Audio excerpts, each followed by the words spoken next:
प्रेम से बोलिए सत्य गुरुदेव की जय। बंदी छोर कबीर साहेब की जय। बंदी छोर गरीबदास जी महाराज की जय। स्वामी रामदेवानंद जी गुरु महाराज की जय। बंदी छोर सतगुरु रामपाल जी महाराज की जय। समादरणीय सज्जन बीन धर्मानुरागी सत्संग प्रेमियों भक्तात्माओं के चरण कमलों में कोटि कोटि नमन। कबीर साहब की वाणी है, जब लग मेरी मेरी करे, जब लग मेरी मेरी करे, तब लग काज न एको सरे। जब मेरी मेरी मिट जाई, तब प्रभु काज सवारही आई।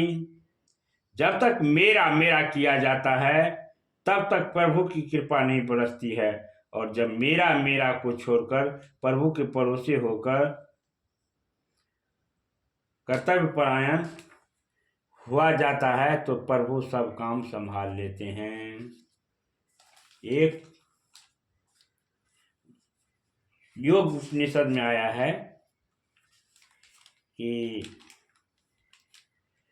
किताब का नाम है पांचजल योग दर्शन में 35वें श्लोक में कहा गया है, समाधि सिद्धिरीश्वर प्राणिधानात्, यानी ईश्वर के प्राणिधान यानी ईश्वर के चरणों में समर्पण करने से व्यक्ति समाधि की सिद्धि को प्राप्त कर लेता है।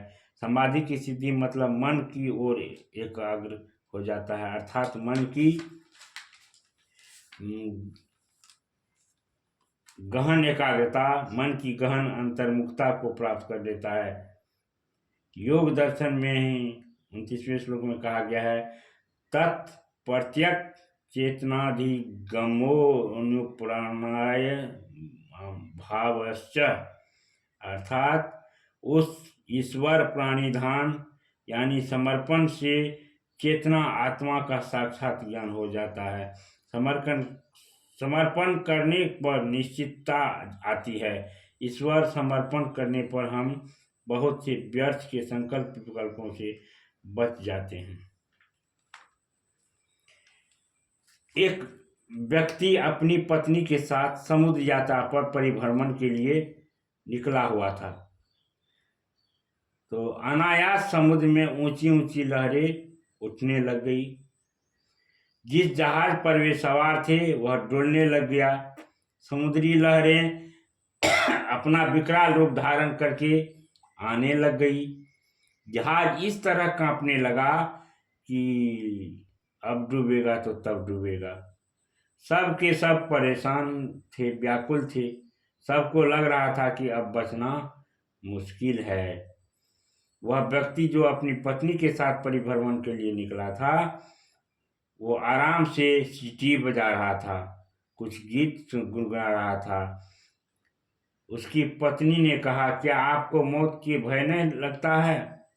क्या आपको ऐसा नहीं लगता है कि हम लोग डूब जाएंगे, हम लोग परिवार से बिछुड़ जाएंगे, हम सभी सगे संबंधियों से हम लोगों का नाता टूट जाएगा, हम लोगों की मृत्यु हो जाएगी? तब उस व्यक्ति ने अपनी म्यान से तलवार निकाली और अपनी पत्नी के सिर से सटाते हुए कहा, मेरे हाथ में तलवार है, तुम्हें भय लगता है कि नहीं?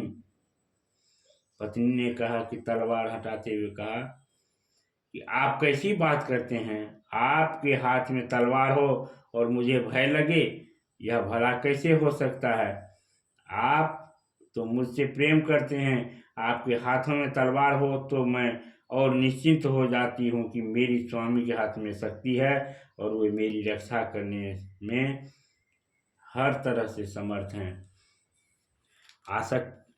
व्यक्ति ने कहा, देवी, जैसे तुम मुझे अपना मानती हो और मेरे हाथों में तलवार रहने पर भी तुम्हें कोई भय नहीं होता, उसी तरह से यह तूफान भी मेरे प्रिय प्रभु के हाथ में है। और प्रभु अपने पुत्रों से, अपनी सृष्टि से बेहद प्यार करते हैं।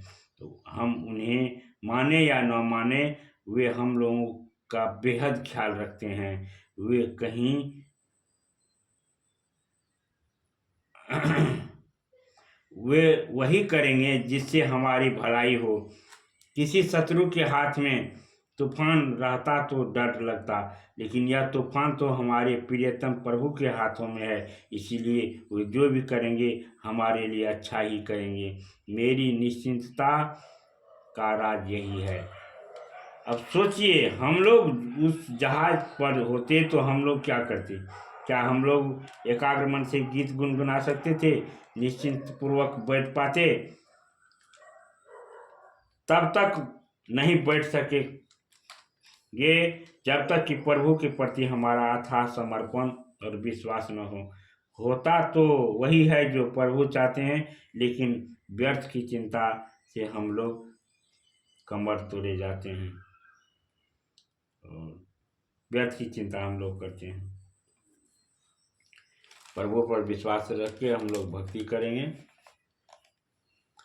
प्रभु ही हमारा टोटल देखभाल करेगा। एक घुड़सवार कहीं चला जा रहा था। गठरी मोटरी सब घोड़े की पीठ पर लदी हुई थी। कुछ दूर जाने के बाद वह मेरी गठरी कहते हुए सब गठरी मोटरी को घोड़े की पीठ से उठाकर अपने कंधे पर लादने लग गया। एक व्यक्ति पास से गुजर रहा था, जो ज्ञानी था, सत्संगी भी था। उसने कहा, अरे भाई, जब घोड़े की पीठ पर बैठे हो तो तुम अपनी सारी गठरी मोटरी को अपने सिर पर लादे लो, तब भी तुम्हारा और गठरी दोनों का वजन घोड़े पर ही होगा। तो क्या तुम अपने आप को कष्ट में डाल रहे हो? क्यों नहीं गठरी मोटरी को घोड़े पर ही रख देते हो?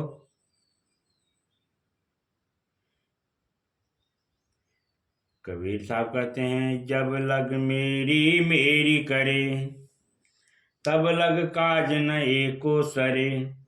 जब मेरी मेरी मिट जाए, तब प्रभु काज सवारई आई।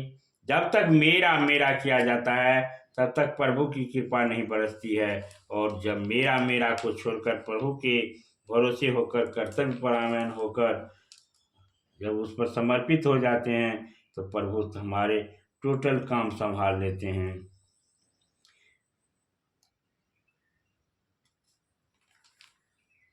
प्रेम से बोलिए सतगुरुदेव की जय।